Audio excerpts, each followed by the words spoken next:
എൻ്റെ ആദ്യ cinema copy അടിച്ചു, ജനഗണമന കോപ്പി അടിച്ചു. ഇപ്പോൾ മലയാളി ഫ്രം ഇന്ത്യയിൽ വന്നേക്കും. ഇതാണ് എനിക്ക് കിട്ടുന്ന പോയിന്റ്. ഞാനേതോ പരസ്യങ്ങൾ കോപ്പി അടിച്ചു. ഇതൊന്നും ഞാൻ സംവിധാനം ചെയ്യുന്നതാണ്. എവിടെയാണ് ഞാൻ റൈറ്റർ ഡയറക്ടറാണോ? അല്ല. ഞങ്ങൾക്ക് ഒരു പോസ്റ്റ് പോലും ഇടാൻ പറ്റത്തില്ല, മുഴുവൻ നെഗറ്റീവ്. അപ്പൊ കള്ള പ്രൊഡ്യൂസർ, അതായത് വന്നിട്ട് മോഷ്ടിച്ച കഥയല്ലേ പ്രൊഡ്യൂസ് ചെയ്തത്. അപ്പൊ ഞാൻ എന്ത് ചെയ്തു? ഒരു നിർമ്മാതാവ് എന്നുള്ള രീതിയിൽ ഞാൻ എന്ത് ചെയ്യും?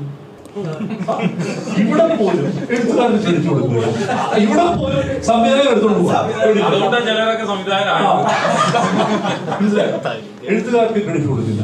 ഇപ്പോ തിയേറ്ററിലോടുന്ന മലയാളി ഫ്രം ഇന്ത്യ എന്ന സിനിമയ്ക്ക് മാറ്റി ചെയ്തു എന്നുള്ളതാണ്. രണ്ടാമത്തെ പ്രശ്നം, ഈ സിനിമയുടെ റിലീസിന് തലേ ദിവസം നാളെ റിലീസ് ചെയ്യാൻ പോകുന്ന ഒരു സിനിമയുടെ കഥ ഞാൻ പറഞ്ഞാലോ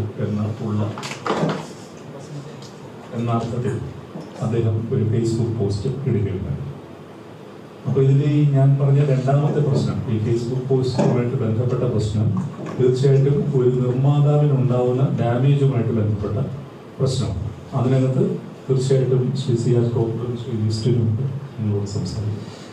ആദ്യത്തെ പ്രശ്നത്തെക്കുറിച്ച് ഞങ്ങൾ വളരെ കൃത്യമായിട്ട് ഈ ദിവസങ്ങളിലൊക്കെ ബന്ധപ്പെട്ട ആളുകളുമായിട്ട് ചർച്ച ചെയ്തു. അപ്പോൾ അതിനകത്ത് നിന്ന് വെളിയിലേക്ക് വരുന്ന സംഗതികൾ അങ്ങനെ സംഭവിക്കാനൊക്കെ സാധ്യതയുണ്ടോ എന്നവരെ ആളുകൾക്ക് തോന്നുന്ന മാതിരി യാദൃച്ഛികതകളും ആകസ്മികതകളും നിറഞ്ഞതാണ്. ഈ മലയാളി ഫ്രം ഇന്ത്യ എന്ന് പറയുന്ന സിനിമയുടെ കഥയും തിരക്കഥയും സംഭാഷണം ചെയ്ത് എഴുതിയത് ഷാരിസ് ഡിജോ അല്ല. ഈ സിനിമ ആദ്യമായി സംവിധാനം ചെയ്യാൻ ഇരുന്നത് അദ്ദേഹത്തിന്റെ പേര് ശ്രീജിത്ത് എന്ന ഛായാഗ്രഹകനാണ്. എല്ലാം ശരിയാകും എന്ന സിനിമയുടെ ഛായാഗ്രഹണം നിർവഹിച്ച ശ്രീജിത്താണ് ഈ സിനിമ ആദ്യം സംവിധാനം ചെയ്യാനിരുന്നത്. കോവിഡ് കാലത്ത് 2021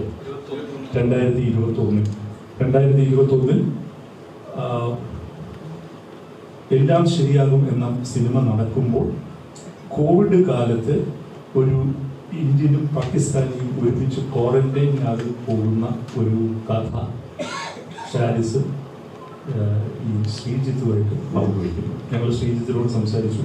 അവർ വർക്ക് ചെയ്ത ഡ്രാഫ്റ്റുകൾ ഞങ്ങൾ കണ്ടു.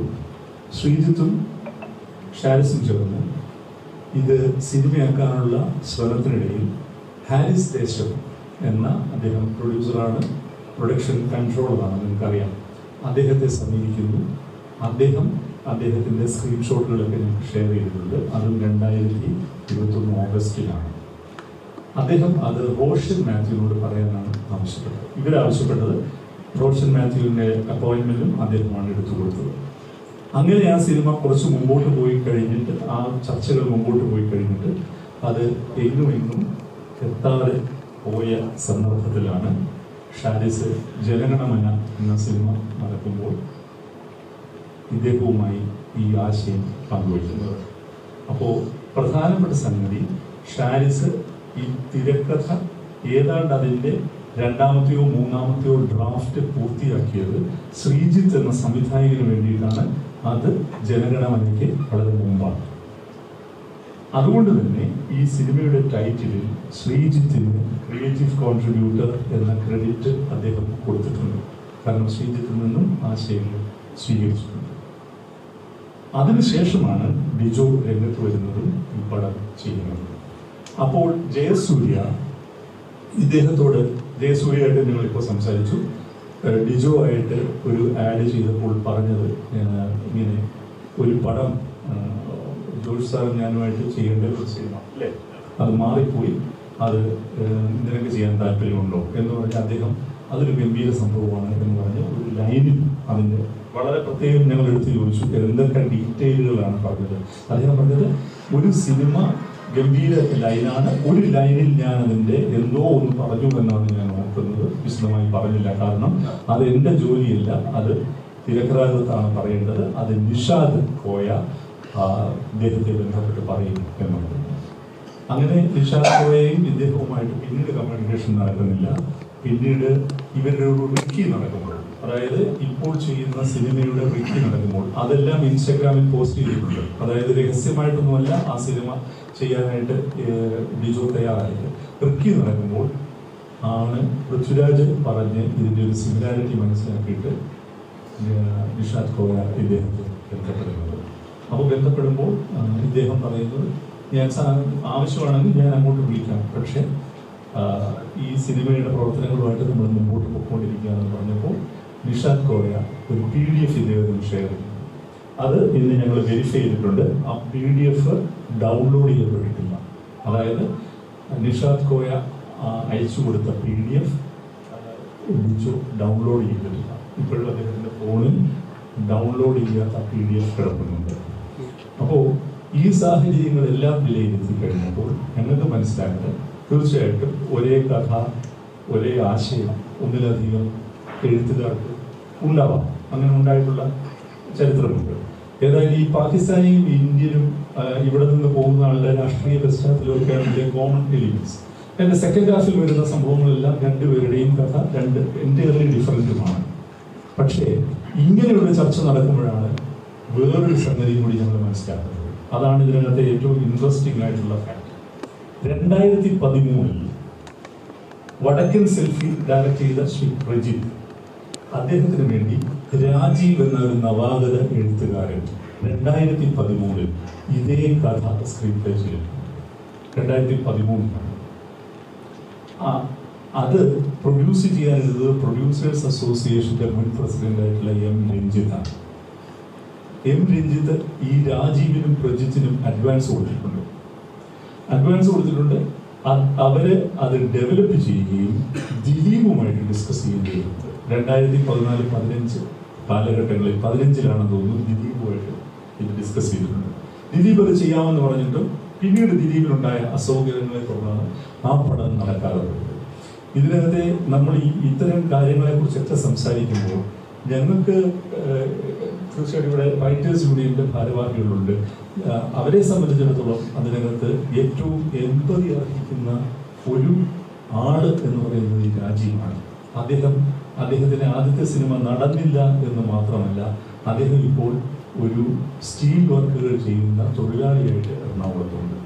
അദ്ദേഹം ഇതുവരെ പടം ചെയ്തിട്ടില്ല. അദ്ദേഹത്തിന്റെ സിനിമയുടെ സ്ക്രീൻ പ്ലേ എക്സാക്ട്ലി സെയിം ട്രജക്ടറിയാണ്.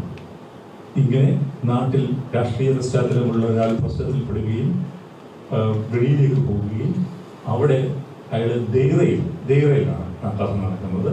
ഒരു പാകിസ്ഥാനിയായിട്ട് റൂം ഷെയർ ചെയ്യാൻ നിർബന്ധിതനാകുകയും ചെയ്യുന്നു. ഇതിലെ ഏറ്റവും വിചിത്രമായ ആകസ്മികത എന്ന് പറയുന്നത് ആ തിരക്കഥയിൽ ഞങ്ങൾ ചെക്ക് ചെയ്തു. ആ തിരക്കഥയിൽ ഈ പാകിസ്ഥാനിക്ക് മലയാളികളെ ഭയങ്കര ദേഷ്യമാണ്. കാരണം അയാളുടെ കൂടെ മുമ്പ് താമസിച്ച ഒരു മലയാളി അയാളെ കളിപ്പിച്ചിട്ടുണ്ട്. അയാളുടെ പണം അടിച്ചുകൊണ്ട് പോയിട്ടുണ്ട്. ഇത് തന്നെയാണ് ഈ സിനിമയിലും പറയുന്നത്. അത് ചെയ്തത് അജുവാണ്. അന്ന് അവർ കാസ്റ്റ് ചെയ്തിരുന്ന അജുവാണ്. ഈ സിനിമയിലും അജുവിന്റെ പടമാണ് ആ ക്യാരക്ടറായിട്ട് കാണിക്കുന്നത്. ഇതിനെയൊക്കെ എങ്ങനെയാണ് നമുക്ക് റാഷണലൈസ് ചെയ്യാൻ പറ്റുക എന്നുള്ളത് ഞങ്ങൾക്കറിയില്ല. അത് മാത്രമല്ല, ഞങ്ങളെ ഞെട്ടിച്ചുകൊണ്ട് അതിനകത്തെ ഒരു എക്സാക്ട് ഡയലോഗ് ഷാരിസ് എഴുതിയിട്ടുണ്ട്. എന്താണത്? കുട്ടിക്കാലത്ത് അമ്മമാർ ചോറ് കൊടുക്കുന്നത് മറ്റേ ഭൂതം വരും പേടിപ്പിച്ചിട്ടാണ് എന്ന് പറയുന്ന എക്സാക്ട് ഡയലോഗ് ഈ രാജീവ് 2013-14 കാലഘട്ടങ്ങളിൽ എഴുതിയിട്ടുണ്ട്, 10 വർഷങ്ങൾക്ക് മുമ്പ്. അപ്പോ ഇവിടെ രാജീവ് ഉണ്ട്, ഷാരിസ് ഉണ്ട്, നിഷാദ് കോയ. അപ്പൊ ഈ 3 എഴുത്തുകാര് ഏതോ ഒരു എന്താ പറയുക, ഒരു പൊതു അബോധത്തിൽ നിന്ന് ഇത് ഈ എലിമെന്റ്സ് സ്വീകരിച്ചു കൊടുക്കുക. അപ്പൊ ഷാരിസ് ഇപ്പൊ രാജീവിനെ വിളിച്ചപ്പോ രാജീവ് ജീവിതത്തിൽ ഡിജോയോ ഷാരിസിനെയോ ആരെയും കണ്ടിട്ടില്ല. ഇവർ തമ്മിലൊന്നും യാതൊരു പരിചയമില്ല. അപ്പോ ഇത്തരം ആകസ്മികതകളും ഒക്കെ ആയിരിക്കാം എഴുത്തെന്ന് പറയുന്ന പ്രക്രിയയെ ഇത്രത്തോളം മനോഹരമാക്കുന്നതും നിഗൂഢമാക്കുന്നതും എന്ന് ഞങ്ങൾക്ക് തോന്നുന്നു.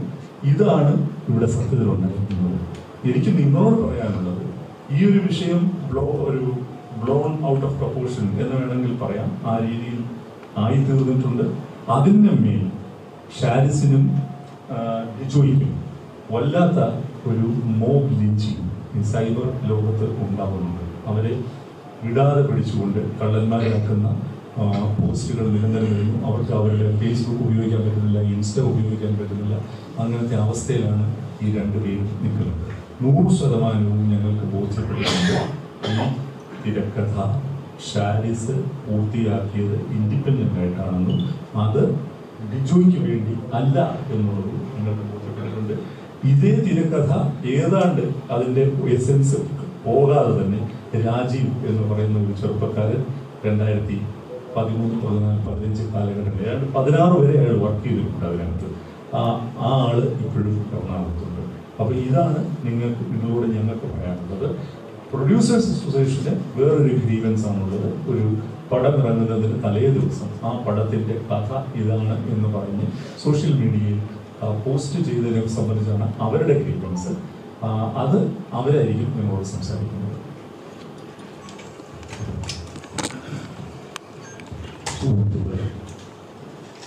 വളരെ സിനിമയിൽ ഒരിക്കലും നടക്കാൻ പാടില്ലാത്തതായിട്ടുള്ള കാര്യമാണ്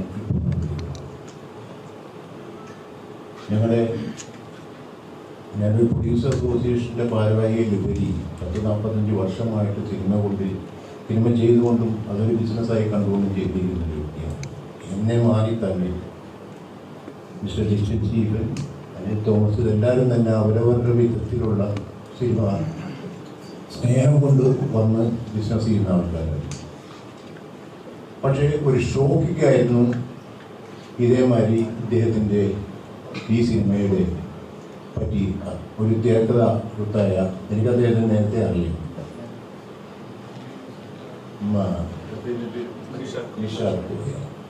നിഷാദ് കോയ ഒരു ഫേസ്ബുക്ക് പോസ്റ്റ് ഇടുന്നു. നാളെ ഇറങ്ങാൻ പോകുന്ന സിനിമ, നാളെ ഇറങ്ങാൻ പോകുന്ന 1-ാം തീയതി ഇറങ്ങാൻ പോകുന്ന സിനിമയുടെ കഥ ഇതാണ്,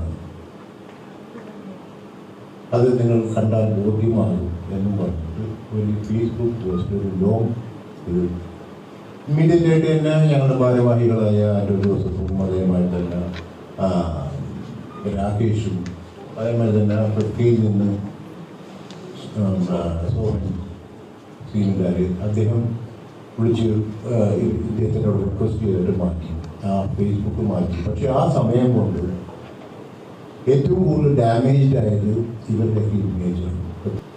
അതങ്ങനെ വന്നു കഴിഞ്ഞപ്പോഴത്തേക്കും ഒരു പ്രതീക്ഷിച്ച ഉയരത്തിലെത്തേണ്ട സിനിമ എത്താതിരിക്കുകയും വളരെ നെഗറ്റീവായിട്ട് പറഞ്ഞുകൊണ്ട് എത്താതിരിക്കുകയും, പക്ഷേ ഞാൻ സിനിമ ഇപ്പോഴും ഓടിക്കൊണ്ടിരിക്കുന്നു.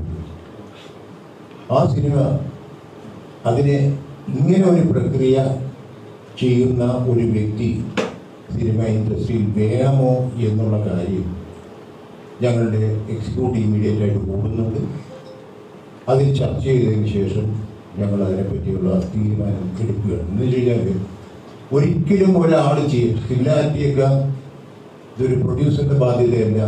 മിസ്റ്റർ ഉണ്ണികൃഷ്ണൻ ഇവിടെ വളരെ വ്യക്തമായിട്ട് എക്സ്പ്ലെയിൻ ചെയ്ത് കഴിഞ്ഞു. നമുക്കും ചില സിനിമകൾ നമ്മൾ വർക്ക് ചെയ്യുമ്പോഴത്തേക്കും ഒരാൾ പറയുന്ന സജഷൻ അല്ലെങ്കിൽ ഒരാൾ പറയുന്ന കഥ നമുക്കെന്താ തോന്നുന്നു ഇത് മറ്റേ സിനിമയായിട്ട് സാമ്യമില്ലേ എന്ന് തോന്നുന്നു. പക്ഷെ അതിൽ നിന്ന് വ്യത്യസ്തമായിട്ട് സിനിമകളിലേക്ക് പോകും. അങ്ങനെ പല അനുഭവങ്ങളും ഈ സിനിമാ ലോകത്തുണ്ട്. പക്ഷേ ഇത് എൻ്റേതാണ് എന്ന് പറഞ്ഞുകൊണ്ടും സിനിമ എടുക്കുന്നതിൻ്റെ തലേദിവസം ഒരു പ്രാവശ്യമെങ്കിലും ഇത്രയും സമയമുണ്ട്.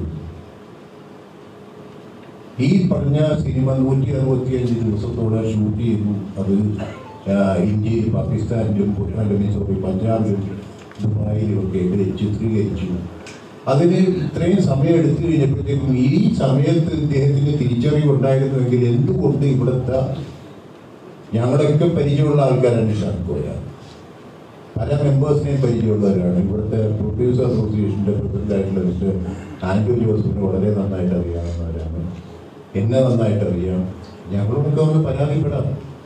ഞങ്ങളുടെ അടുത്ത സുഹൃത്താണ് മിസ്റ്റർ ഡിസ്റ്റൻ സ്റ്റീഫൻ. ഞങ്ങൾ വിളിച്ച് പറയും ഡിസ്റ്റീൻ്റെ അതൊന്ന് നമുക്ക് ഇതുവരെയായിട്ട് സംസാരിക്കണം എന്ന് പറഞ്ഞത് ചെവി അറിയാതെ കാര്യങ്ങൾ അവസാനിക്കേണ്ടതുണ്ട്. ഒരു പ്രൊഡ്യൂസറിൻ്റെ ഇൻവെസ്റ്റ്മെൻറ്റിനെ ക്വസ്റ്റ്യൻ ചെയ്തുകൊണ്ടുള്ള ഒരു മൂവ്മെൻ്റായിട്ടാണ് ഞാൻ കാണുന്നത്. അത് അവരുടെ കഥയാണോ മറ്റേ അത് പകർത്തിയതാണോ എന്താണെന്നൊക്കെ റൈറ്റേഴ്സ് യൂണിയൻ തീരുമാനിക്കും.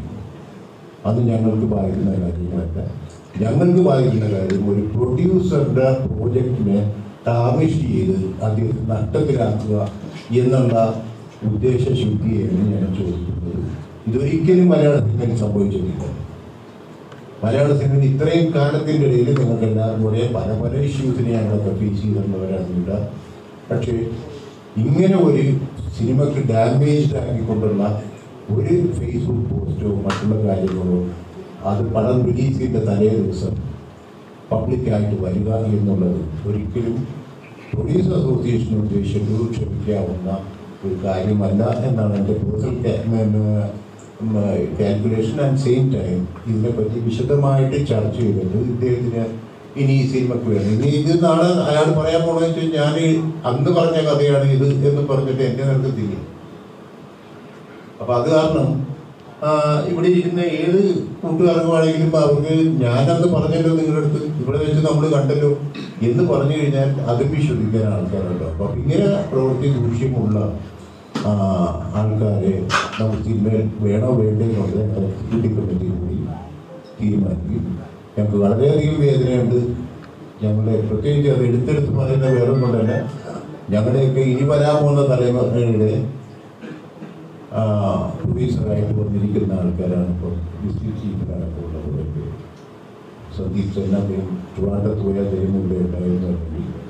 അപ്പോൾ തീർച്ചയായിട്ടും അത് ഞങ്ങളുടേതായിട്ടുള്ള ആക്ഷനിലേക്ക് ഞങ്ങൾ പോകും. നിങ്ങളുടെ അറിവിലേക്ക് ഒരു കാര്യം കൂടി പറയാമേ. ഞങ്ങൾക്ക് ഡിജോയുടെ പരാതി കിട്ടുന്നത് 1-ാം തീയതിയാണ്. അതായത് സിനിമ റിലീസ് ചെയ്യുന്ന ദിവസമാണ് കിട്ടുന്നത്. 3-ാം തീയതിയാണ് ഞങ്ങൾക്ക് ഷാരിസിന്റെ പരാതി കിട്ടുന്നത്. 4-ാം തീയതിയാണ് ശ്രീ നിഷാദ് കോയയുടെ പരാതി കിട്ടുന്നത്.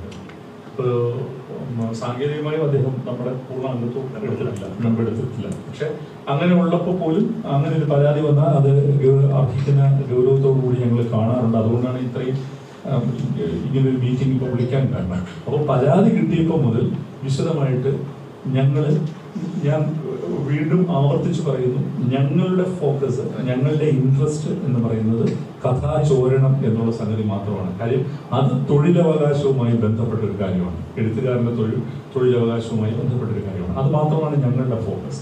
ഞങ്ങൾ അതിനകത്ത് കൃത്യമായിട്ട് അന്വേഷണം നടത്തുകയും ഞങ്ങളുടെ അന്വേഷണത്തിൽ വെളിപ്പെട്ട കാര്യങ്ങളാണ് നിങ്ങളോട് പങ്കുവച്ചത്. പ്രൊഡ്യൂസേഴ്സ് അസോസിയേഷന്റെ ഇതിനകത്തുള്ള സമീപനം എന്ന് പറയുന്നത് ഡിസ്ട്രിക്ട് സ്റ്റീഫൻ എന്ന നിർമ്മാതാവിന് അദ്ദേഹത്തിന്റെ ഫേസ്ബുക്ക് പോസ്റ്റ് വരുത്തി വെച്ച നഷ്ടമാണ് അവരുടെ ഫോക്കസ് എന്ന് പറയുന്നത്. അത് അവർ വിശദമായിട്ട് അടുത്ത എക്സിക്യൂട്ടീവ് കമ്മിറ്റിയിൽ ചർച്ച ചെയ്തിട്ട് ഞങ്ങളെ വിവരം അറിയിക്കാം എന്നുള്ളതാണ് പറഞ്ഞത്. ഞങ്ങളെ സംബന്ധിച്ചിടത്തോളം പരമപ്രധാനമായിട്ടുള്ളൊരു സംഗതി, ഷാരിസ് എന്ന് പറയുന്ന വളരെ പ്രോമിസിംഗ് ആയിട്ടുള്ള ഒരു എഴുത്തുകാരൻ. അദ്ദേഹം 3 സിനിമകൾ ചെയ്തിട്ടുണ്ട്. ഡിജോ എത്രയായി? 3 സിനിമ.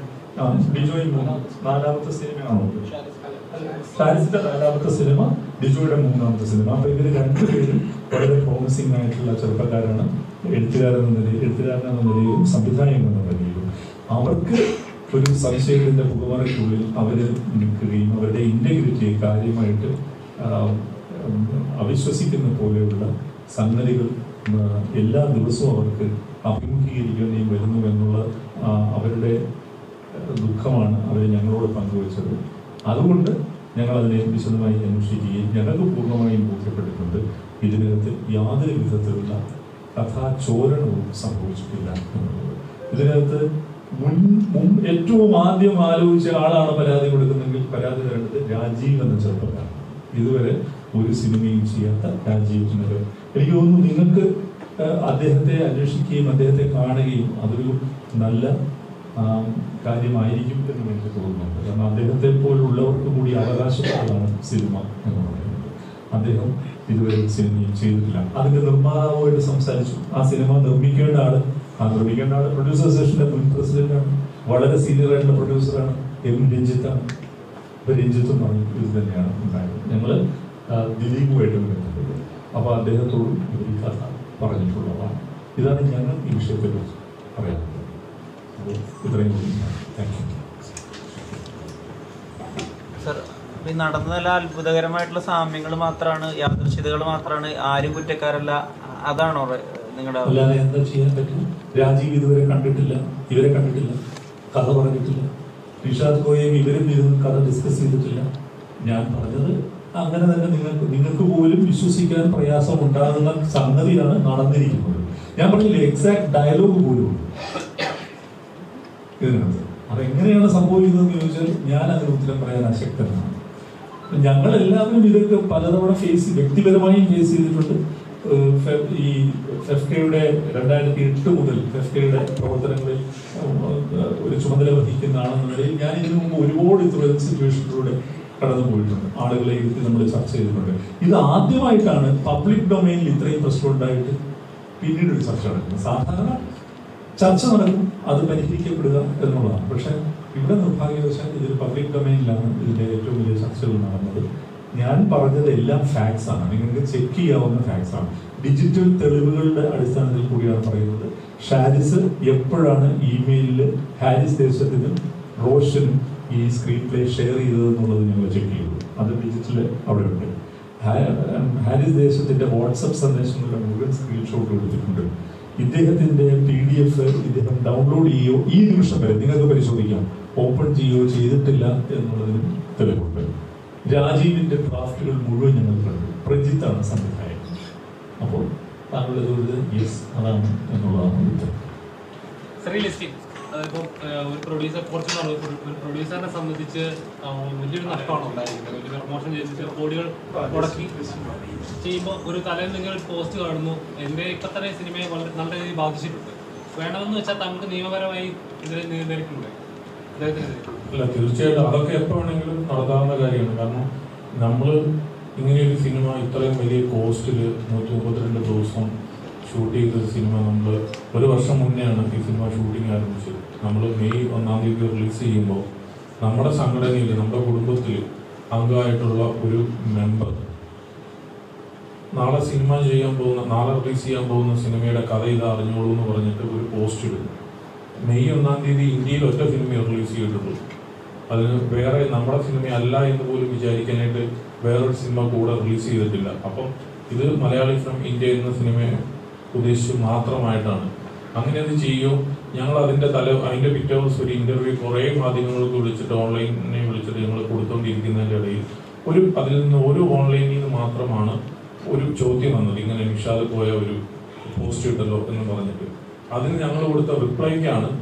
അതായത് ഞാനതിൽ പറഞ്ഞിട്ടുണ്ടായിരുന്നു, ഞങ്ങളുടെ സിനിമ സംഘടനയ്ക്ക് തന്നെ സിനിമ കുടുംബത്തിന് തന്നെ ഏറ്റവും കൂടുതൽ മാനക്കേട് ഉണ്ടാക്കാവുന്ന ഒരു കാര്യമാണ് ചെയ്തതെന്നാണ് ഞാൻ അതിൻ്റെ അകത്ത് പറഞ്ഞത്.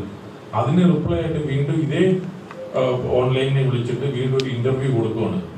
അപ്പം ഞങ്ങളുടെ വശത്ത് നിന്ന്, അതായത് റൈറ്ററെയോ ഡയറക്ടറെയോ പ്രൊഡ്യൂസറുടെ വശത്തു നിന്ന് ഒരുമിച്ചല്ലാതെ തനിയായിട്ട് ഒരു ഇന്റർവ്യൂ കൊടുക്കുമ്പോൾ ഒരു പരിധി വരെയുള്ള ആൾക്കാർ അയാൾ പറഞ്ഞത് ശരിയെന്നാണ് വിചാരിച്ചിരിക്കുന്നത്. അപ്പോൾ അതിനെ ബേസ് ചെയ്തിട്ട് അതിനെ വന്നിട്ട് ടാർഗറ്റ് ചെയ്തിട്ട് നെഗറ്റീവ് കമന്റ്സ് പോസ്റ്റ് ചെയ്യാനായിട്ട് തുടങ്ങി. ഞങ്ങൾക്ക് ഒരു പോസ്റ്റ് പോലും ഇടാൻ പറ്റത്തില്ല, മുഴുവൻ നെഗറ്റീവ്. അപ്പൊ കള്ള പ്രൊഡ്യൂസർ, അതായത് വന്നിട്ട് മോഷ്ടിച്ച കഥയല്ലേ പ്രൊഡ്യൂസ് ചെയ്തത്. അപ്പൊ ഞാൻ എന്ത് ചെയ്തു? ഒരു നിർമ്മാതാവ് എന്നുള്ള രീതിയിൽ ഞാൻ എന്ത് ചെയ്യും? ഒരു മ്യൂസിക് ഡയറക്ടർ ഒരു സോങ് പുതിയതായിട്ട് റെഡിയാക്കി കഴിഞ്ഞാൽ അതിന്റെ ഒരു കഥ അല്ലെ അതിന്റെ ഒരു മ്യൂസിക് വേറെ ഏതോ ഒരു കൊറിയൻ പടത്തിന്റെ മ്യൂസിക്കുമായിട്ട് സാമ്യം ഉണ്ടെന്ന് പറഞ്ഞാൽ ഞാൻ എന്ത് ചെയ്യും? ഇത് എന്റെ വേർഷൻ അല്ല. ആക്ച്വലി ഇതേ കഥ തന്നെ ഷാരിസ് ഇതിനു മുമ്പ് എന്നോട് പറഞ്ഞതാണ്, 1 വർഷം മുമ്പ് തന്നെ പറഞ്ഞതാണ്. അപ്പൊ അന്ന് ഞാനിത് പ്രൊഡ്യൂസ് ചെയ്തില്ല. അത് കഴിഞ്ഞിട്ട് പിന്നീട് ഇത് ഡയറക്ടറായിട്ട് ഡിജോ വന്നു കഴിയുമ്പോഴാണ് ഞാൻ ഈ പടത്തിന് ഓക്കെ ചെയ്തത്. അപ്പൊ ഇതൊക്കെയാണ് ഇതിന്റെ പിന്നാമ്പുറം കഥകൾ.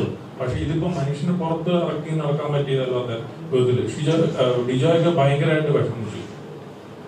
അവൻ ലിറ്ററലി ഫോണിൽ വിളിച്ച് കരഞ്ഞു. കാരണം ഒരു പടം നമ്മളൊക്കെ എത്രയോ സിനിമകൾ പരാജയപ്പെട്ടിട്ടുണ്ട്, ക്യാഷ് പോയിട്ടുണ്ട്. അതിനൊന്നും നമുക്കൊരു പ്രശ്നം പോലും ഇല്ല. ഇങ്ങനെയാണ് ഒരു സിനിമയെ അപമാനിക്കുന്നത്. അത് സിനിമാ കുടുംബത്തിലുള്ളവർ തന്നെ. അങ്ങനെ ഇരിക്കെ തന്നെയാണ് ഇങ്ങനത്തെ ഒരു വിഷമം ഉണ്ടായ സ്ഥിതിക്കാണ് ഞാൻ എന്റെ സംഘടനയ്ക്ക് പരാതി കൊടുത്തു. ഞാൻ ഉണ്ണിയേട്ടനെ വിളിച്ചു പറഞ്ഞു, ഇതെല്ലാം ഇങ്ങനെയാണ് ഒരു സംഘടന ചെയ്യേണ്ടത്, ഇത് എന്താ ചെയ്യാൻ പറ്റുന്നതെന്ന് ചോദിച്ചിട്ട്. അതായത് വന്നിട്ട് ഇതേ ഡയറക്ടറായിട്ട് തന്നെ ഞാൻ ഇനിയും സിനിമകൾ ചെയ്യാനുള്ള അല്ലെ റൈറ്ററായിട്ട് അടുത്ത സിനിമ ചെയ്യാൻ വേണ്ടിയിട്ടുണ്ട്. ഇങ്ങനെ ഒരു മോഷ്ടിച്ച കഥ ചെയ്യേണ്ട ഒരു ആവശ്യകത എനിക്കെന്താണുള്ളത്? അല്ല ഞങ്ങൾക്ക് എന്താണ് ഇവിടെ ഉള്ളത്? ഞാൻ ഈ വർഷം തന്നെ 4-5 സിനിമകൾ വേറെയും ചെയ്യുന്നുണ്ട്. അതിൻ്റെ അകത്തൊരു നിർമ്മാതാവ് എന്ത് തെറ്റാണ് എൻ്റെ അകത്ത് ചെയ്തിരിക്കുന്നത്? അത് ഇത്രയും വലിയൊരു സിനിമ നിങ്ങൾ ആലോചിച്ചു നോക്കും, ഇത്രയും സ്ഥലങ്ങളിൽ പോയി രാജ്യത്ത് പോയി ഷൂട്ട് ചെയ്ത സിനിമയുടെ കോസ്റ്റ് എന്തായിരിക്കുന്നു. നിങ്ങളൊന്ന് വായിച്ചു നോക്കും, എത്രയോ മോശകരമായിട്ടാണ് ഇതിന്റെ ഡയറക്ടറെയും എന്നെ പറ്റിയൊക്കെ അതിൻ്റെ അകത്ത് എഴുതിവിട്ടേക്കുന്നത്. റൈറ്ററെ പറ്റിയൊക്കെ പറഞ്ഞേക്കുന്നത് ഒരാളെ കാട്ടാൻ പറ്റത്തില്ല. അത്ര വിഷമമുണ്ട്. അതുകൊണ്ടിട്ട് ഞാൻ എന്റെ സംഘടനകളെ സമീപിച്ചു, ഡയറക്ടർ ഫെഫ്കനെ സമീപിച്ചു. അതിന്റെ ഒരു തീരുമാനമാണ് ഇന്ന് ഇവിടെ ഇരിക്കുന്നത്. നിയമപരമൊക്കെ അതൊക്കെ എന്ന് നടക്കാനപ്പ പറഞ്ഞ മനസ്സിലായി. ഇന്നിപ്പോ തിയേറ്ററിൽ 200 രൂപനും തിയേറ്ററിൽ പടം ഓടിക്കൊണ്ടിട്ടിരിക്കുകയാണ്. ഇന്ന് 2ാമത്തെ ആഴ്ചയാണ്, ഇന്ന് കറക്റ്റ്. അത്രയും തിയേറ്ററിൽ ഈ പടം ഒരു ഫ്ലോപ്പ് സിനിമയാണെങ്കിൽ ഈ തിയേറ്ററിൽ നിന്ന് എല്ലാം പടം കുറയണ്ടേ, ഒരു ഷോ എങ്കിലും കുറയണ്ടേ, ഒരു 10 തിയേറ്ററിൽ നിന്നെങ്കിലും സിനിമ എടുത്ത് മാറ്റണ്ടേ. സിനിമ നല്ല രീതിയിൽ ഓടിക്കൊണ്ടിട്ടിരിക്കുകയാണ്. ഡീഗ്രേഡിന്റെ അങ്ങേയറ്റം. നമ്മൾ ഓൺലൈനിൽ വന്നിട്ട് പ്രൊമോഷൻ ടീമിനോട് ചോദിക്കുകയാണ്, മറ്റേ നിഷാന്ത് കോയയുടെ ആ പോസ്റ്റിനടിയിൽ സപ്പോർട്ട് ചെയ്യുന്ന പോലെ രീതിയിൽ ചെയ്യാമോ എന്ന് ഞങ്ങളുടെ ടീമിലുള്ളവരോട് തന്നെ ചോദിക്കുകയാണ്. അല്ല, ഇതൊക്കെ എന്ന് പറഞ്ഞാൽ ഓൺലൈനിന്റെ ഏറ്റവും മോശകരമായിട്ടുള്ള ഒരു പ്രവൃത്തിയാണ്. നമുക്കിപ്പോ എങ്ങനെയാണ് ഒരു 10,000 ഓൺലൈൻകാരുണ്ടെങ്കിൽ നമുക്ക് ഇവർക്ക് മുഴുവൻ പരസ്യം കൊടുക്കാനായിട്ട് പറ്റുമോ? നമ്മൾ അതിൽ നിന്ന് സെലക്ട് ചെയ്യുന്ന ഒരു 100-200 പേരെ ആയിരിക്കും. ബാക്കി 800 പേർക്ക് നമുക്ക് കൊടുക്കാൻ പറ്റത്തില്ല. നമ്മളൊരു പ്ലാനിങ് ഇല്ല, ഒരു സിനിമയ്ക്ക് ഇത്ര രൂപയുടെ പരസ്യം കൊടുക്കാൻ പറ്റുമെന്ന് ഞങ്ങൾക്കൊരു പ്ലാനിങ് ഉണ്ടല്ലോ. അത് കൊടുക്കാത്തവർ മുഴുവൻ എങ്ങനെയാണ് ഞങ്ങൾക്ക് ശത്രുക്കളാവുന്നത്? സിനിമയിൽ എന്ത് വേണമെങ്കിലും പറഞ്ഞു, അതിനകത്തൊരു പ്രശ്നമില്ല. ഡീഗ്രേഡ് ചെയ്യുക, പടത്തെ പറ്റി എത്ര താറടിച്ച് സംസാരിക്കുക, ഇതാണോ സിനിമ? ഇവിടെയൊക്കെ പ്രശ്നമുണ്ടാക്കിയ സിനിമ കുടുംബത്തിൽ നിന്നുള്ള ഒരാളാണ്.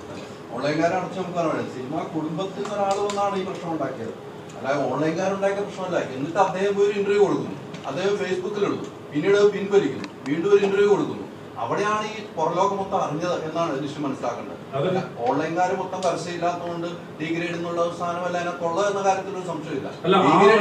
അന്നും ഇന്നും ഉള്ളതാണ് ഡീഗ്രേഡിംഗ് ഉള്ളത്. അല്ല, ആ ഒരു അഭിപ്രായം എനിക്ക് 100% ഉണ്ട്. കാരണം ഞാനാണല്ലോ പൈസ ഇവൻ മുടക്കുന്ന ഒരാൾ. അപ്പം എത്രത്തോളം പൈസ കൊടുത്തില്ലെങ്കിൽ, നമുക്ക് ഇത്ര രൂപയ്ക്ക് പരസ്യം കൊടുത്തില്ലെങ്കിൽ പ്രശ്നമായിട്ട് നിൽക്കുവാണ്. അതെന്ത് ചെയ്യും? ഇത് ഞാൻ ഫേസ് ചെയ്യുന്ന, ഇത്രയും സിനിമകൾ നിർമ്മിക്കുന്ന ഒരു നിർമ്മാതാവ് എന്നുള്ള രീതിയിൽ ഞാൻ ഫേസ് ചെയ്യുന്ന പ്രശ്നമാണ്.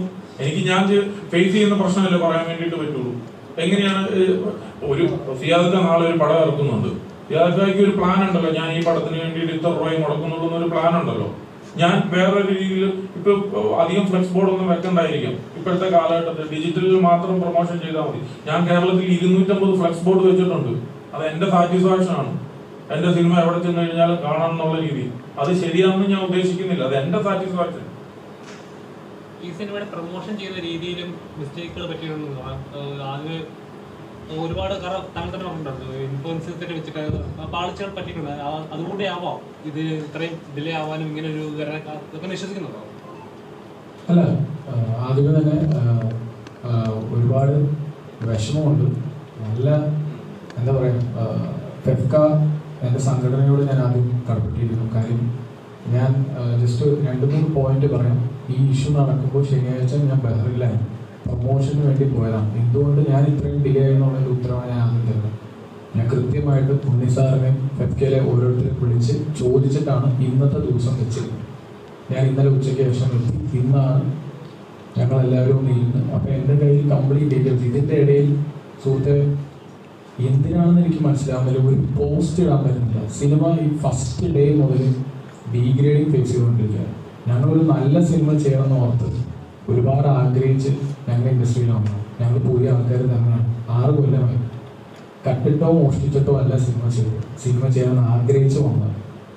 2018 ക്വീൻ ചെയ്യുന്ന ഇപ്പോൾ എൻ്റെ ചോദ്യങ്ങളെല്ലാം തിരിഞ്ഞാണ്. ആദ്യ സിനിമ കോപ്പി അടിച്ചു. അത് ആദ്യം മനസ്സിലാക്കേണ്ടത് ഞാൻ സംവിധായകനാണ്, ഞാൻ തിരക്കഥാകൃത്തല്ല. എൻ്റെ ആദ്യ സിനിമ കോപ്പി അടിച്ചു, ജനഗണമന കോപ്പി അടിച്ചു. ഇപ്പോൾ മലയാളി ഫ്രം ഇന്ത്യയിൽ വന്നിരിക്കും. ഇതാണ് എനിക്ക് കിട്ടുന്ന പോയിന്റ്. ഞാനേതോ പരസ്യങ്ങൾ കോപ്പി അടിച്ചു. ഇതൊന്നും ഞാൻ സംവിധാനം ചെയ്യുന്നതാണ്. എവിടെയാണ് ഞാൻ റൈറ്റർ ഡയറക്ടറാണോ? അല്ല.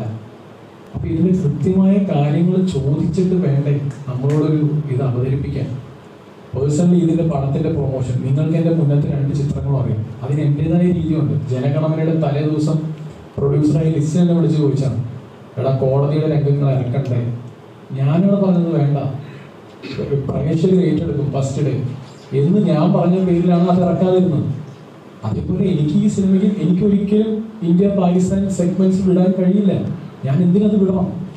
ഞാൻ ഇതിന്റെ പടത്തിന്റെ എല്ലാം ഒളിപ്പിച്ച് വെച്ചു എന്ന് പറയുന്നുണ്ട്. ഞാൻ എന്താണ് ഒളിപ്പിച്ച് വെച്ചത്? റക്കി, പൂജ, MP43 പൂജ, ഇതെല്ലാം ഞാൻ ചെയ്തതല്ലേ. എന്റെ ഇൻസ്റ്റാഗ്രാം സോഷ്യൽ മീഡിയ നോക്കിയാൽ പോരെ. ഒന്നെങ്കിൽ നിങ്ങൾ അത് കൃത്യമായിട്ട് ചോദിക്കണം. പിന്നെ ഈ പറയുന്നു എന്തൊക്കെയാണ് എനിക്ക് ബേസിക്കലി ഈ പടത്തിന്റെ പ്രൊമോഷൻ ഇതിനെ പാലിച്ച, അതല്ലേ ചോദിച്ചിട്ടുണ്ട്, പാലിച്ച് സംഭവിച്ചോന്ന് ചോദിച്ചാൽ ഇല്ല. ഞങ്ങൾക്ക് ഈ സിനിമ തുടങ്ങിയതിന് ശേഷം ഈ സിനിമയ്ക്ക് വേണ്ട പ്രൊമോഷൻ സ്ട്രാറ്റജി തന്നെയാണ് നമ്മൾ വെച്ചിരുന്നത്. കാരണം ഈ സിനിമയുടെ സ്വഭാവം ഒരു പർട്ടിക്കുലർ സെക്കൻഡ് ഹാഫ് കഴിയുമ്പോൾ കുറച്ച് സീരിയസ് ആവും. അതുവരെ നമ്മൾ ഹ്യൂമറാണ്. പക്ഷെ ഈ പറഞ്ഞ പോലെ പ്രേക്ഷകർ പ്രതീക്ഷിച്ച ഒരു ഹ്യൂമറാണോ എന്ന് ചോദിച്ചാൽ അത് നിങ്ങൾ സിനിമ നമ്മൾ കണ്ട് ഇപ്പോൾ കാണുന്ന പ്രേക്ഷകർ അതാണ് പറയുന്നത്. അവർ ആഗ്രഹിച്ച സിനിമയാണ്, അവർ ഇഷ്ടപ്പെടുന്ന സിനിമയാണ്. ഇതിൻ്റെ അകത്ത് ഒരു പർട്ടിക്കുലർ ഏരിയ തൊട്ട് സീരിയസ് ഞങ്ങൾ പ്രതീക്ഷിച്ചില്ലാന്ന് പറഞ്ഞു. പക്ഷെ 2 ദിവസം മുന്നേ വിട്ട് ടീച്ചർ അത് കൃത്യമായിട്ട് പറയുന്നുണ്ട്. ആ സിനിമയുടെ സ്വഭാവം ഇതാണെന്ന് പറയുന്നു. അപ്പോൾ നമ്മൾ പ്രതീക്ഷിക്കുന്ന പ്രേക്ഷകർ നമ്മുടെ സിനിമയിലോട്ട് വന്ന് ആ സിനിമ കാണാൻ വരുന്നവർക്ക് ഇഷ്ടപ്പെടുന്നുണ്ട്. പ്രൊമോഷന്റെ രീതി ഒരു പാഴ്ചയും സംഭവിച്ചിട്ടില്ല. ഞങ്ങളെ നിങ്ങളെ സിനിമയായിട്ടുള്ള ഡിജോയുടെ ഇൻഡിവിജ്വൽ റെസ്പോൺസ് നിങ്ങൾ പിന്നീട് എടുക്കുന്നതായിരിക്കും നല്ലത്. ഞങ്ങൾക്ക് കോമൺ ആയിട്ട് പറയാനുള്ള കാര്യങ്ങൾ പറഞ്ഞ് അവസാനിപ്പിക്കും. ഒരു സംഘടനകൾ നടത്തുന്ന ഒരു പ്രശ്നമായിട്ടുണ്ട്. ഞങ്ങൾക്ക് പറയാനുള്ളത് ഇതിനകത്ത് ഇവിടെ ഫോറംസ് അവൈലബിൾ ആണ് ഇത്തരം ഗ്രീവൻസസ് അഡ്രസ് ചെയ്യാൻ വേണ്ടി. അത് ഉപയോഗിക്കുക, പ്രയോജനപ്പെടുത്തുക എന്നുള്ളതാണ്. നമ്മൾ ഒരു അതിവൈകാരികതയുടെ മുകളിലോ ഒരു സോഷ്യൽ മീഡിയയിലേക്ക് നമ്മളുടെ ഗ്രീവൻസസ് മുഴുവൻ കൊണ്ടുപോയാൽ ഉണ്ടാകാൻ പോകുന്നത് ഇത്തരത്തിലുള്ള വലിയ രീതിയിലുള്ള കെയോസ് മാത്രമേ ഉണ്ടാവുള്ളൂ എന്നുള്ളതാണ് ഇതിനകത്തുനിന്ന്. ഇനിയെങ്കിലും നമ്മൾ മുമ്പോട്ട് പോകുമ്പോൾ ഇത്തരം പ്ലാറ്റ്ഫോംസ് അവൈലബിൾ ആണല്ലോ സംസാരിക്കാനായിട്ട്. ഞങ്ങളെല്ലാം ഇത് ഫേസ് ചെയ്തിട്ടുള്ളതാണ്. ഞാൻ 2012 ഗ്രാൻഡ് മാസ്റ്റർ ചെയ്യുമ്പോൾ ജിത്തു എൻ്റെ അടുത്ത് വന്നിട്ട് പറഞ്ഞു, ഉണ്ണിയുടെ എൻ്റെ മെമ്മറീസുമായിട്ട് നല്ല സാദൃശ്യമുണ്ടെന്ന് കേട്ടു. അപ്പം ഞാൻ ജിത്തുവിനോട് പറഞ്ഞു, ഞാനിത് 2005 തോന്നുന്നു ഏഷ്യാനെറ്റിൽ ബ്ലാക്ക് ആൻഡ് വൈറ്റ് എന്ന് പറയുന്ന ഒരു സീരീസ് വിജി തമ്പിയും ഞാനും കൂടി ചെയ്തതിൽ ഒരു കഥയാണ് ഗ്രാൻഡ് മാസ്റ്ററിന്റെ കഥ.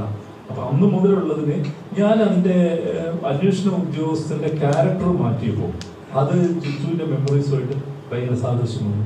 അപ്പോൾ ഞങ്ങൾ തമ്മിലത് സംസാരിച്ച് കഴിഞ്ഞിട്ട് ഞങ്ങൾ 2 പേര് തീരുമാനിച്ചു 2 പേരുടെയും സിനിമ ചെയ്യും. ആ 2 സിനിമയും നന്നായി. അപ്പൊ ഇത്തരം ഒന്നുകിൽ നമ്മൾ വ്യക്തിപരമായിട്ട് ഇത്തരത്തിലുള്ള തുറന്ന പറച്ചിലുകൾ അത്യാവശ്യമാണ്, അല്ലെങ്കിൽ ഞങ്ങളെ പോലുള്ളവരുണ്ട് പ്ലാറ്റ്ഫോംസ് യൂസ് ചെയ്യാം, സംസാരിച്ചു കഴിഞ്ഞാൽ ഈ പ്രശ്നമൊക്കെ വളരെ. ഇപ്പൊ ഞങ്ങൾ ഇത് സംസാരിക്കുമ്പോൾ അദ്ദേഹം ഞങ്ങളെ അംഗമല്ലാത്തതുകൊണ്ട് ഇവിടെ ഇല്ല, ഞങ്ങൾ നിഷാദ് കോയെ ഡിസോൺ ചെയ്യുന്നതൊന്നും ഇതിനകത്തൊരു അർത്ഥമില്ല. തീർച്ചയായിട്ടും അദ്ദേഹവും അഫക്റ്റഡ് പാർട്ടിയാണ്. അദ്ദേഹത്തിന്റെ ഒരു തിരക്കഥ നടക്കാതെ പോകുന്നതിന്റെ വിഷമം അദ്ദേഹത്തിനുണ്ട്.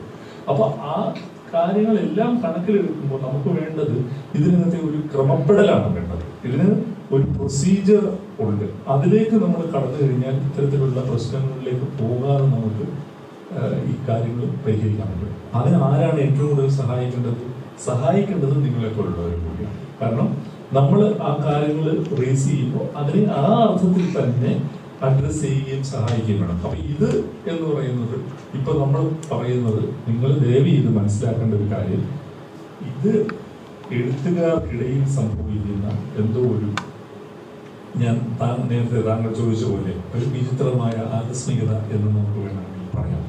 അവിടെ ഞങ്ങൾ ഇതിനകത്ത് ഷാരിസിനെയും നിഷാദ് കോയെയും പോലെ തന്നെ ഞങ്ങൾ ഒരുപക്ഷെ അതിനേക്കാൾ കുറച്ചുകൂടി ഞങ്ങളുടെ എമ്പതിയും സോളിഡാരിറ്റിയും രാജീവ് എന്ന ചെറുപ്പക്കാരനൊപ്പമാണ്. അയാൾ ഇതുവരെ ഒരു സിനിമയും ചെയ്തിട്ടില്ല. അതോടുകൂടി അയാൾ വർഷങ്ങളായിട്ട് ഒരു എഴുത്തിൽ നിന്ന് അയാൾ മടുപ്പ് കൂടിയിട്ട് സിനിമ നടക്കാതെ വന്നിട്ട് അയാളിപ്പോൾ വേറൊരു തൊഴിൽ മേഖല കണ്ടെത്തിയിരിക്കുകയാണ്. അപ്പോൾ ഞങ്ങളത് സംസാരിച്ചപ്പോൾ ഞങ്ങൾ എന്തായാലും അയാളോട് ഇനിയും എഴുതാൻ ആവശ്യപ്പെടുന്നുണ്ട്. അയാളുടെ ഒരു സിനിമ സാധ്യമാക്കാനുള്ള സാധ്യതകളും ഞങ്ങൾ ആലോചിക്കുന്നു. ഇത്രയാണ് ഞങ്ങൾക്ക് പറയാനുള്ളത് ഇൻഡിവിജ്വൽ ആയിട്ടുള്ള കാര്യങ്ങൾ. ഒരു സംശയം, ആദ്യം ഈ PDF അയച്ച സമയത്ത് ഡിജോ അത് ഓപ്പൺ ചെയ്ത് നോക്കിയില്ല എന്ന് പറഞ്ഞല്ലോ, അതിലൊരു ഡിജിറ്റൽ തെളിവായിട്ട് പറയപ്പെടുന്നത്. എന്തുകൊണ്ടായിരിക്കും സ്വാഭാവികമായിട്ട് ഒരു PDF ഓപ്പൺ ആക്കാതിരുന്നത്? ചിലപ്പോ അന്നത് വായിച്ച സാമ്യങ്ങൾ മനസ്സിലാക്കിയിരുന്നെങ്കിൽ. അദ്ദേഹം ഷൂട്ടിങ്ങിന്റെ ഒരാഴ്ച മുമ്പ് തിരക്കിലായിരുന്നു. അദ്ദേഹത്തിന് അത് വലിയ സ്ട്രൈക്കിംഗ് ആയിട്ട് തോന്നിയില്ല. അദ്ദേഹത്തിന്റെ ആ പടം കഴിഞ്ഞിട്ടല്ലേ മറ്റൊരു പടത്തിന്റെ PDF കാര്യങ്ങളും ചർച്ച ചെയ്യേണ്ട കാര്യമുള്ളൂ.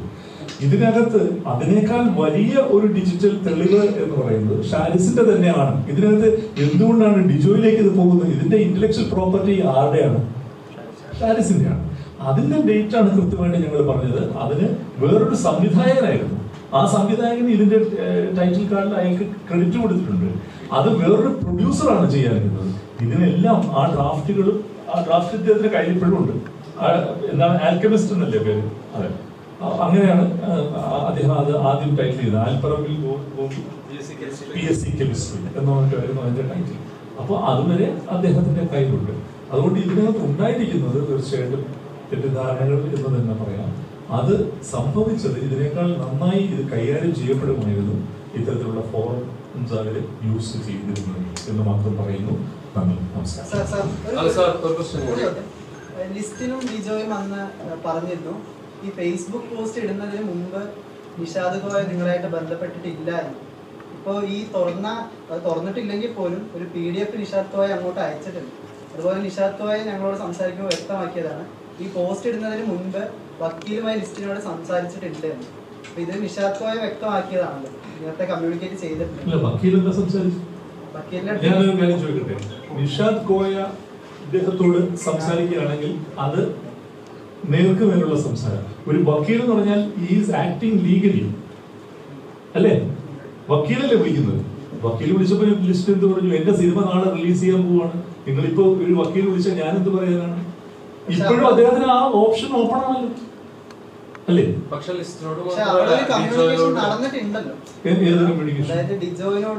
അല്ല, ഞാൻ ചോദിക്കട്ടെ, എപ്പം നടന്നു ഈ ഫേസ്ബുക്ക് പോസ്റ്റ് ഇടുന്നതിന് മുൻപ്? അപ്പൊ അങ്ങനെ നടന്നിട്ട് എന്താ കാര്യമുള്ളത്? പടം ഇറങ്ങല്ലേ? പക്ഷേ ലിസ്റ്റിനും എപ്പോഴായിരുന്നു നടക്കേണ്ടിയിരുന്നത്? അതാണ് ചോദ്യം. എപ്പോഴായിരുന്നു നടക്കേണ്ടത്? നിഷാദ് എന്നെ വിളിച്ചിട്ടില്ല. നിഷാദ് വിളിച്ചെന്ന് പറഞ്ഞിട്ടില്ല. നിഷാദ് വക്കീലുമായി ലിസ്റ്റിനെ ബന്ധപ്പെട്ടു. അതുകൊണ്ട് താങ്കൾ ഉദ്ദേശിക്കുന്ന പോയിന്റ് എന്താണ്? അല്ല, അതുപോലെ ഡിജോയിന് PDF അയച്ചു എന്നാണ് പറഞ്ഞത്. അതെ, അപ്പൊ അതിൽ നിന്ന് വ്യക്തമാണല്ലോ നിഷാദ് കോയ ആയിരക്കണക്കിന് മെസ്സേജുകൾ PDF അയച്ചു. ഒരാൾക്ക് PDF അയക്കുന്നു, തുറക്കേണ്ടത് ആരുടെ സ്വാതന്ത്ര്യം? തുറന്നിട്ടില്ലെങ്കിലും അവിടെ ഇങ്ങനൊരു സിമിലാരിറ്റി ഉണ്ടോ എന്ന് ചെക്ക് ചെയ്യാനാണല്ലോ ആ PDF അയച്ചത്. അപ്പൊ എന്ത് ചെയ്യണം? അപ്പൊ കമ്മ്യൂണിക്കേഷൻ നടന്നിട്ടില്ല എന്ന് ഞാൻ പറഞ്ഞില്ലല്ലോ. അല്ല, ലിസ്റ്റിനും ഡിജോയും അതിനകത്ത് നിങ്ങളൊരു അക്യൂസേറ്ററി നിലപാട് എന്തിനാ എടുക്കുന്നത്? അദ്ദേഹം ഒരു PDF അയക്കുന്നു, ഇദ്ദേഹം ഷൂട്ടിങ്ങിന്റെ ഒരു ആഴ്ച ഷൂട്ടിംഗ് കൊണ്ടു, അദ്ദേഹം അത് തുറന്നില്ല. എന്തിനാണ് അദ്ദേഹം PDF അയക്കുന്നത്? തുടങ്ങാൻ പോകുന്ന ഒരു സിനിമ അതുകൊണ്ട് നിർത്തിവെക്കുക, അല്ലെങ്കിൽ അതുകൊണ്ട് നിർത്തിവെക്കും. താങ്കൾ പറയൂ, ഞാനൊരു PDF അയക്കുകയാണ്, ഒരു സിനിമ, ഒരു നിർമ്മാതാവ് അതിനകം തന്നെ കോടിക്കണക്കിന് രൂപ മുടക്കി ഒരു ലൊക്കേഷനും എല്ലാം ഫിക്സ് ചെയ്ത് പൂർണ്ണ ബോധ്യമുണ്ട് ഒറിജിനൽ സ്റ്റോറിയാണ് അതെന്നുള്ളത്. ആരുടെ? ഷാരിസിന്റെ. നിങ്ങൾ പിന്നെയും ഡിജോയിലേക്കാണ് പോകുന്നത്. ഇതിന് എഴുത്തുകാരുടെ റൈറ്റിനെയല്ലേ നിങ്ങൾ ഹനിക്കുന്നത്? ആരുടെയാണ് പ്രോപ്പർട്ടി? ഈ സ്റ്റോറിയുടെ ഇന്റലക്ച്വൽ പ്രോപ്പർട്ടി ആർക്കാ ഉള്ളത്? ഡിജോയ്ക്കാണ്. ലിസ്റ്റിൽ പൈസ കൊടുത്ത് സ്വന്തമാക്കുന്നത് ആരുടെ കയ്യിൽ നിന്നാണ്? ഷാരിസിന്റെ കയ്യിൽ നിന്നാണ്. അത് ഡിജോയ്ക്ക് ഒരു PDF അയച്ചു എന്ന് പറഞ്ഞുകൊണ്ട് എന്താ സംഭവിക്കാൻ പോകുന്നത്? ഇന്റലക്ച്വൽ പ്രോപ്പർട്ടിയുടെ വിഷയമല്ല അവിടെ ഉദ്ദേശിക്കുന്നത്. ഈ ഫേസ്ബുക്ക് പോസ്റ്റ് ഇടുന്നതിന് മുന്നേ കമ്മ്യൂണിക്കേറ്റ് ചെയ്തില്ല എന്നൊരാശയം. പക്ഷേ നിഷാദ് കോയ വ്യക്തമാക്കിയില്ല. അത് കമ്മ്യൂണിക്കേറ്റ് ചെയ്യുകയോ ചെയ്യാതിരിക്കുകയോ ചെയ്യട്ടെ. ഞാൻ ചോദിക്കുന്നത്, കമ്മ്യൂണിക്കേറ്റ് ചെയ്തു എന്ന് നിങ്ങൾ പറയുന്ന ഒരു വക്കീലാണ് കമ്മ്യൂണിക്കേറ്റ് ചെയ്തിരിക്കുന്നത്. എന്റെ അടുത്ത് ഒരു വക്കീൽ വിളിച്ച് ഒരു കാര്യം പറഞ്ഞാൽ ഞാൻ രണ്ട് കാര്യമേ പറയുള്ളൂ. എന്റെ ഒരു സുഹൃത്തോ അല്ലെങ്കിൽ സഹപ്രവർത്തകനാണെങ്കിൽ അദ്ദേഹം എന്നോട് വിളിക്കുക, അല്ലെങ്കിൽ നമ്മുടെ സംഘടനകളുണ്ട്. ഒരു വക്കീൽ വിളിക്കുമ്പോൾ നമ്മൾ എന്ത് പറയും? ഒരു റിലീസിന് തലേ ദിവസം നിൽക്കുന്ന ആൾ എന്ത് പറയും? നിങ്ങൾ നിയമപരമായിട്ട് മുമ്പോട്ട് പോകും. അതിനെയുള്ള ലിസ്റ്റിനെടുക്കുന്ന നിലപാട്. അതിനെന്താ? ഞാൻ എന്ത് ചെയ്യാൻ പറ്റും? ഞാനാണ് മോഷ്ടിച്ചത്. ലിസ്റ്റിൽ എങ്ങനെയാണ് പാർട്ടിയാവുന്നത്? ഡിജോ എങ്ങനെയാണ് ഇതിനകത്ത് പാർട്ടിയാവുന്നത്? ഞാൻ ചോദിക്കുന്നത് എസെൻഷ്യൽ ആയിട്ടുള്ള കാര്യം താങ്കളാണോ ഇന്റർവ്യൂ ചെയ്തത്? താങ്കൾ എന്തുകൊണ്ട് ചോദിച്ചില്ല? ആരാണ് ഇത് എഴുതിയത്? ഡിജോ ആണ് എഴുതിയത്. താങ്കൾക്ക് എന്തുകൊണ്ടാണ് ചോദിക്കാൻ കഴിഞ്ഞില്ല? ഈ തിരക്കഥ ആരാണ് എഴുതിയത്? ആരുടെയാണ് ആശയം? കഥ, തിരക്കഥ, സംഭാഷണം ആരുടെ സിഗ്നേച്ചറാണ്? അത് ഷാരിസിന്റെ ആണെങ്കിൽ ഈ കാര്യങ്ങൾ മുഴുവൻ ചർച്ച ചെയ്യപ്പെട്ട ഷാരിസുമായിട്ട്, അല്ലാതെ ഡിജോ ആയിട്ടല്ല. ഡിജോ അങ്ങനെ ഒരു PDF എടുത്തിട്ട് അത് തുറക്കുകയാണെങ്കിൽ എന്ത് സംഭവിച്ചത്? നിങ്ങൾ പറയും, അത് തുറന്നിരുന്നെങ്കിൽ എന്ത് സംഭവിച്ചത്? തുറന്നിരുന്നെങ്കിൽ പറഞ്ഞാൽ ഇത് മുഴുവൻ അവിടെയാണെന്ന് പറഞ്ഞു അല്ലേ? നിങ്ങൾക്ക് തുറക്കാതിരിക്കാൻ പറ്റിയതാണ് അതിനകത്ത് ഏറ്റവും വലിയ അതെ നിങ്ങൾ ഭാഗ്യമുണ്ടോ അത് ഓരോരുത്തരുടെ വിശ്വാസം അനുസരിച്ച് പോയി. ഇവിടെ എഴുത്തുകാരുടെ സംഘടനയായിരിക്കുന്നത്. എന്തുകൊണ്ടാണ് എഴുത്തുകാരുടെ സംഘടന വന്നത്? അത് അവരുടെ പ്രശ്നമായതുകൊണ്ടാണ്. ഇവിടെ സംഭവിക്കുന്നത് അറിയോ? ഇവിടെ പോലും എഴുത്തുകാരന് ക്രെഡിറ്റ് കൊടുക്കുന്നില്ല. ഇവിടെ പോലും എഴുത്തുകാരന് ക്രെഡിറ്റ് കൊടുക്കുന്നില്ല. ഇവിടെ പോലും സംവിധായകൻ എടുത്തോണ്ട് പോകാം. എഴുത്തുകാർക്ക് ക്രെഡിറ്റ് കൊടുക്കില്ല. അത് താങ്കളെ പോലെ വളരെ ഇന്റലിജന്റ് ആയിട്ട് ഒരു ഇന്റർവ്യൂ ചെയ്യുന്ന ആൾക്ക് പോലും അത് തോന്നില്ല. ആ വ്യവസ്ഥയ്ക്ക് എതിരെ കൂടിയാണ് കേട്ടോ ഞങ്ങൾ ഫേസ് ചെയ്യുന്നത്. അതുകൂടി ഇപ്പൊ പറഞ്ഞത്. എന്തുകൊണ്ട് ഇപ്പൊ നടന്ന മീറ്റിംഗിൽ അദ്ദേഹത്തോട് ചോദിച്ചില്ല അവിടെ നടന്ന മീറ്റിംഗ് പറയണ്ട അറ്റ്ലീസ്റ്റ് ഒരു ഇതുണ്ടാവില്ല. കാരണം ഇങ്ങനെ ഒരു ഇത്രത്തോളം താങ്കൾ പറഞ്ഞു സോഷ്യൽ മീഡിയ എത്ര ആക്റ്റീവാണ്, ഞങ്ങളൊക്കെ ഈസി ആയിട്ട് കമ്മ്യൂണിക്കേറ്റ് ചെയ്യാൻ പറ്റും. ഇങ്ങനെ ഒരു സിനിമ നടക്കുന്നുണ്ടെന്ന് അദ്ദേഹം തുടങ്ങി പോസ്റ്റ് ചെയ്തിട്ടുണ്ട്. ഇൻസ്റ്റാഗ്രാം ആക്റ്റീവ് എന്ന് പറഞ്ഞു. അപ്പം എന്തുകൊണ്ട് ഇത്രയും മീഡിയ ഉള്ളപ്പോഴും അല്ലെങ്കിൽ നിങ്ങളെ പോലുള്ള അസോസിയേഷൻ ഉള്ളപ്പോഴും എന്തുകൊണ്ട് കമ്മ്യൂണിക്കേറ്റ് ചെയ്തില്ല? സിനിമയുടെ തലേ ദിവസം ഇങ്ങനെ ഒരു പോസ്റ്റ് ഇട്ടു എന്ന് പറയാൻ അതിന് മറുപടി അല്ല അത് അദ്ദേഹത്തിനോട് ചോദിക്കുകയും അദ്ദേഹം ചില കാര്യങ്ങൾ പറയുകയും ചെയ്തു. അത് ഞങ്ങൾക്ക് സ്വീകാര്യമാണോ അല്ലയോ എന്നുള്ളതൊന്നും നിങ്ങളോട് പറയില്ല. അതിനാണ് ഇപ്പൊ അവർ അടുത്ത മീറ്റിംഗ് വെച്ചിരിക്കുന്നത്. ഞങ്ങളെ സംബന്ധിച്ചിടത്തോളം ഞങ്ങൾ ഒറ്റ കാര്യം അവിടെ അദ്ദേഹത്തിന്റെ ലീഗലായിട്ട് മൂവ് ചെയ്യാനുള്ള റൈറ്റ് അദ്ദേഹത്തിനുണ്ടെന്നും അദ്ദേഹത്തിന് താല്പര്യമുണ്ടെങ്കിൽ അത് ചെയ്യാമെന്നും അദ്ദേഹത്തോട് ഞങ്ങൾ പറഞ്ഞിട്ടുണ്ട്. ഞങ്ങൾക്ക് അതിനകത്ത് ഒരു പ്രശ്നമില്ല. അദ്ദേഹം ലീഗലായിട്ട് ചോദിച്ചാൽ ബഹുമാനപ്പെട്ട കോടതി എങ്ങനെ കണ്ടെത്തുകയാണെങ്കിൽ കണ്ടെത്തട്ടെ. പക്ഷെ ഞങ്ങളെ സംബന്ധിച്ചിടത്തോളം ഇവിടെ ഞങ്ങളുടെ പ്രൈമറി ഗ്രീവൻസ് ഡിജോയുടെ അല്ല, അത് ഷാരിസിന്റെയാണ്. അത് വ്യക്തമാക്കാനാണ് ഞങ്ങൾ ഇവിടെ വന്നിരിക്കുന്നത്. രണ്ടാമത് ഞാൻ നേരത്തെ പറഞ്ഞതുപോലെ ഒരു സൈബർ അറ്റാക്ക് ഉണ്ടാകുമ്പോൾ പോലും എഴുത്തുകാരന് അവന്റെ ഡ്യൂ കിട്ടുന്നില്ല. അപ്പോ നിങ്ങളെ അപ്രീസിയേഷൻ വരുമ്പോഴും അറ്റാക്ക് വരുമ്പോഴും ഒരുപോലെ എഴുത്തുകാരൻ അവഗണിക്കപ്പെടുന്നു എന്നുള്ളതാണ് സത്യത്തിൽ. അയാൾക്കാണ് അതിന്റെ മുഴുവൻ പിടിച്ചു. അത് ഞങ്ങൾക്ക് പൂർണ്ണ ബോധ്യം വന്നിട്ടുണ്ട്. അതുകൊണ്ടാണ് പിന്നെയും നിങ്ങൾക്ക് അത് എത്രത്തോളം ഉൾക്കൊള്ളാൻ പറ്റിയെന്ന് എനിക്കറിയില്ല. ഇതുവരെ നിങ്ങൾ മുഖം പോലും അറിയാത്ത ഒരു എഴുത്തുകാരനെ എറണാകുളത്തുണ്ട് എന്ന് ഞാൻ പറയാൻ. 2015 ഈ സ്ക്രീൻ പ്ലേയുടെ കാതൽ പോകാതെ ഇതേ സ്ട്രക്ചർ ഞാൻ പറഞ്ഞില്ലേ, കഥ പോലും ഞാൻ നിങ്ങളോട് പറഞ്ഞു, അത് എഴുതിയ ഒരാൾ കൂടി ഉണ്ട് എന്നുള്ളത്. അപ്പൊ താങ്ക് യു.